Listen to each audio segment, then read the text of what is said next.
Welcome to ACN, the Liberation TV of AMBAZONIA.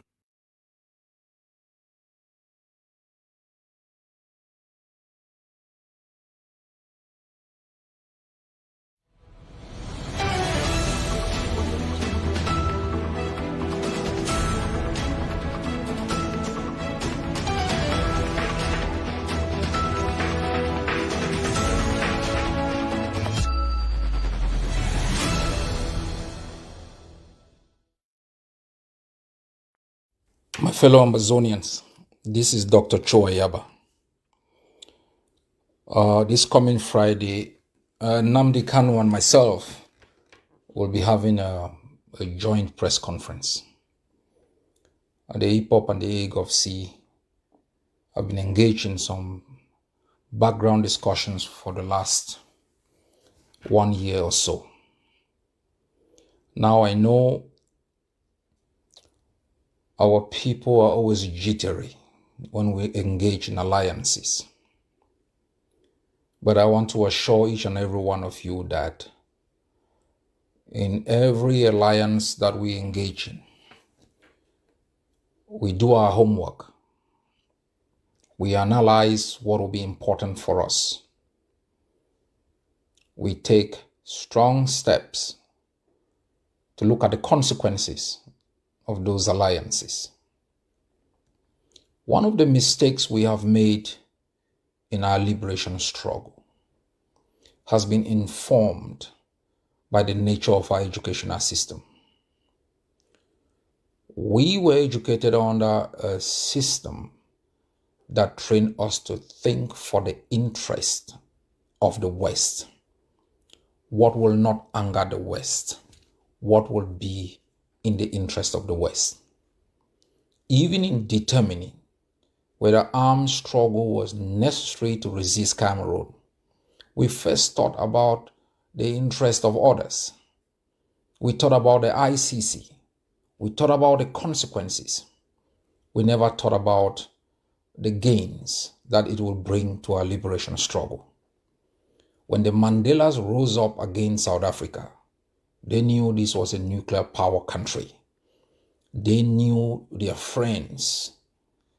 When they engaged with Cuba, they knew Cuba was a mortal enemy to the United States, and that alliance will anger the Cubans. But the Mandelas thought about what interest it will bring for the South Africans. In every relationship, there are consequences, there are negatives, there are positives. But once you are able to determine that the positives outweigh the negatives, you should go for it. There will be consequences in everything you do. Like in the armed resistance against Cameroon, people are being killed. But in the Pacific resistance, they were still being killed. The only difference is now we are also able to kill them. The Biafrans are our closest neighbors. When you look at the map of Nigeria, you look at the map of Cameroon. In the north of Nigeria, you have the Hausas and the Fulanis. They have an exit up into Niger. On the west, you have the Yorubas with an exit to Benin, where within Benin, 53% are Yorubas. Up in the north, majority also, a high percentage of Nigers are Fulanis and Hausas. And you come down south, the south and southeast, you have the Igbos. Their exit is either into the Atlantic Ocean or into Ambazonia.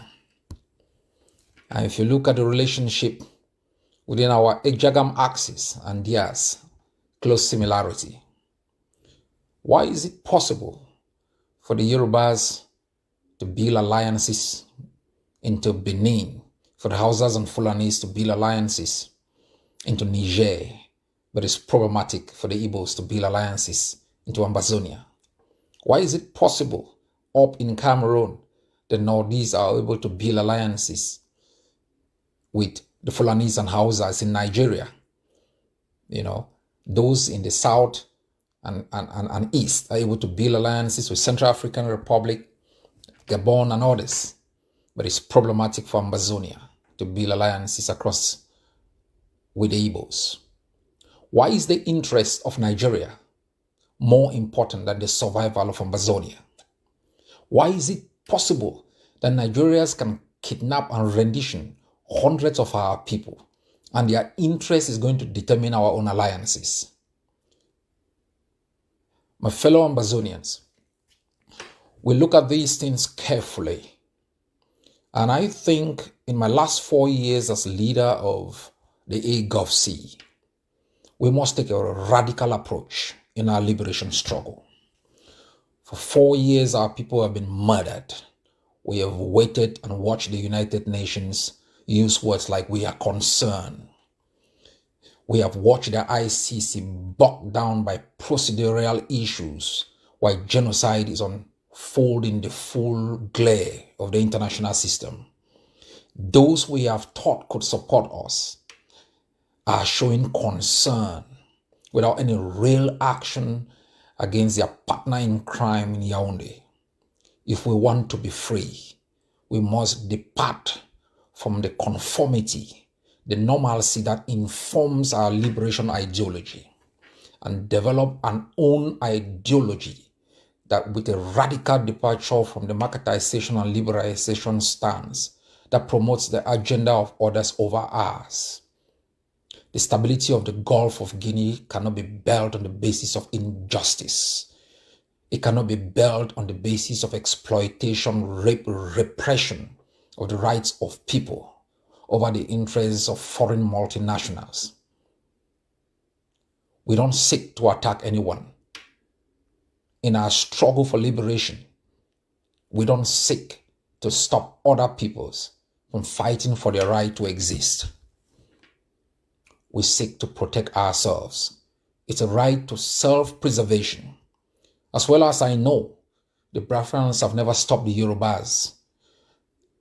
Ambazonia, Biafra, and Yoruba are all members of UMPO.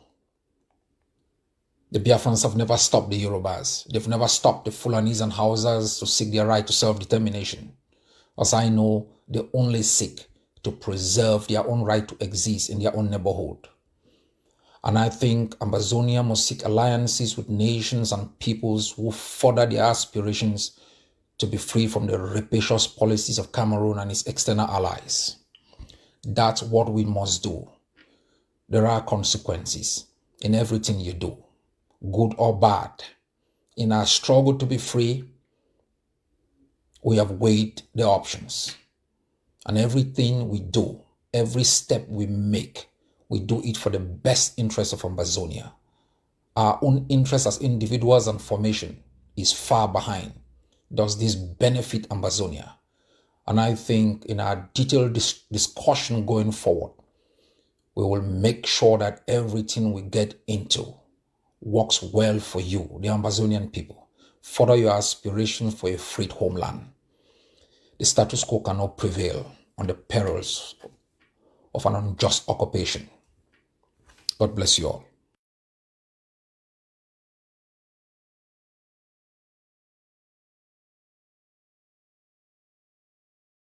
Welcome to ACN, the Liberation TV of Ambazonia.